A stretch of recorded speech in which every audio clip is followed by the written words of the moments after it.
Hello, welcome to Storytime. Today we're reading Stick and Stone by Beth, Ferry, and Tom Lichtenheld.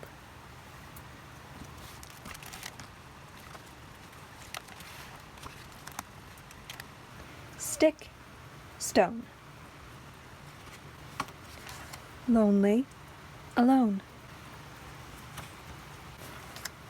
A 0, a 1. Alone is no fun.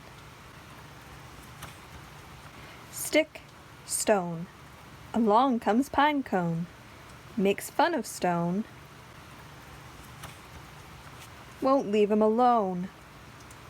Vanish, says Stick. His word does the trick.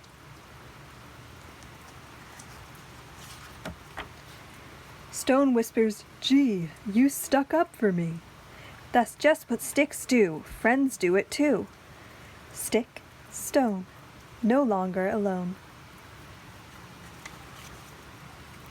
Stick, stone, a friendship has grown. They wander, explore, laze by the shore. Then thunder and rain, a loud hurricane.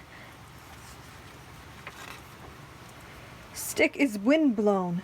There goes pine cone. Hold on, calls out stone.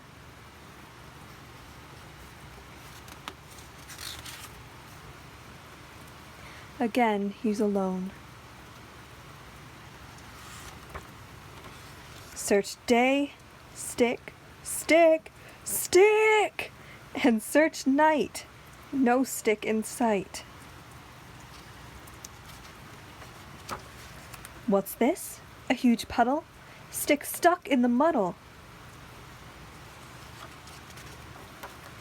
Stone rescues him quick. Cowabunga, kersploosh. You rock, Stone, says Stick.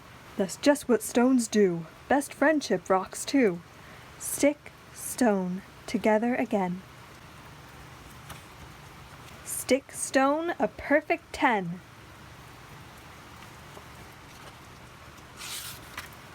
To the end. Sorry I needled you so much. The end. Thanks for reading with me. Now we have a craft. We're going to be making something called a stone mandala. It's a really good project for when you're feeling stressed or when you can't get out of a bad mood. All you need is a rock, some chalk or paint, and some paintbrushes and water to use with them. If you're going to use the chalk, it might be a good idea to paint your rock black beforehand so it works like a chalkboard and the colors show up better. So if you're using the chalk, just go ahead and draw on it like you would with a chalkboard. A lot of people like to start with a center point and then draw a design around it, but there are no rules. Just draw whatever you'd like. It could be a picture or just a design.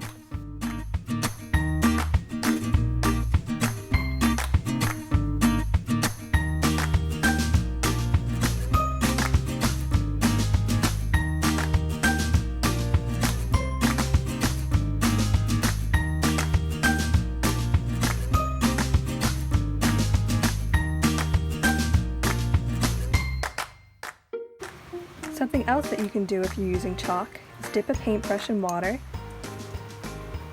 and erase areas of it.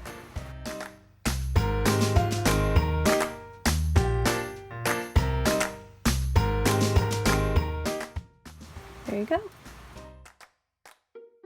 Now we'll try painting one. In my case, I'm just going to flip it over and use the other side. As you can probably hear, this is a really good rainy day activity too.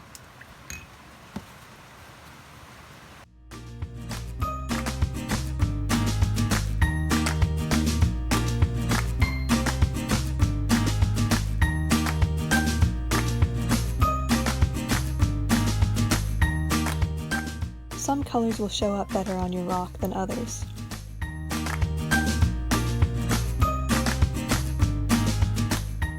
If you're going to make dots on your rock like these, use the other end of your paintbrush.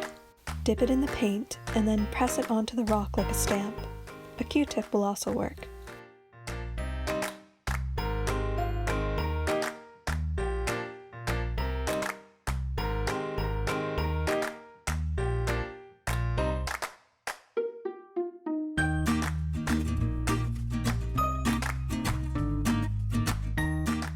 Then just let it dry and you're done.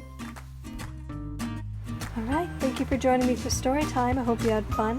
I'm sure your rocks look great. I'll see you next week. Bye!